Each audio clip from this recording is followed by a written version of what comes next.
আমার first blog plus first জামাই ষষ্ঠী, বিয়ের জাস্ট 5 মাসের মাথায় আমাদের জামাই ষষ্ঠী। সো মায়ের বাড়িতে অলরেডি এসে গেছি। তো মা কি কি স্পেশাল স্পেশাল রান্না করলো তার জামাইয়ের জন্য সেটা তোমাদের সবটা দেখাবো, সকাল থেকে শুরু করে দুপুর পর্যন্ত।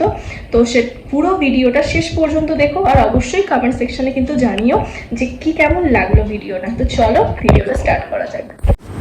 মা ফার্স্টে আশীর্বাদ করে নিচ্ছে তার জামাইকে। আমরা ভীষণ এক্সাইটেড, বিকজ তোমাদেরকে ফার্স্টেই বলেছি যেটা আমাদের ফার্স্ট জামাই ষষ্ঠী। এতদিন অন্যদেরকে করতে দেখেছি সমস্ত কিছু রিচুয়ালস, আজকে সামনাসামনি দেখে সো আমরা ভীষণ ভীষণ এক্সাইটেড ছিলাম।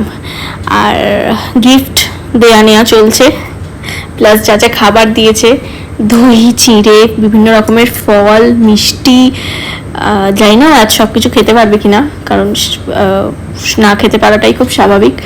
সো দেখো, আর আশা করি তোমাদের ব্লগটা ভীষণ ভালো লাগবে, শেষ পর্যন্ত দেখো সারাদিনে কি কি করলাম না করলাম।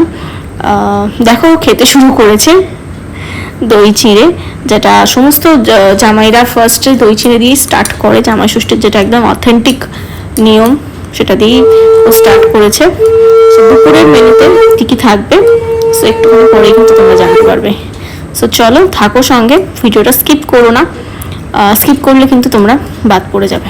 তো দুপুরের মেনুতে চলো এবার। দেখো জামাই ষষ্ঠীর যেটা দুপুরের জন্য সমস্ত জামাইরা ওয়েট করে থাকে সেই মেনুতে চলে এসেছি।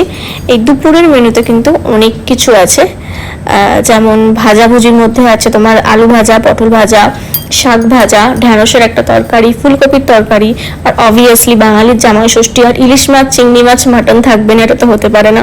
তো তিনটেই আছে, যদিও ভাজাগুলো ভেন্ডি সবগুলোই ফার্স্টে তুলে দিয়েছে সেটাইও বলছে। ব্লগটা আমি এখানেই শেষ করছি। আই হোপ সবার এই ব্লগটা ভালো লাগলো। আবারও একটা বছরের অপেক্ষা। Please like, comment and share করে দিও।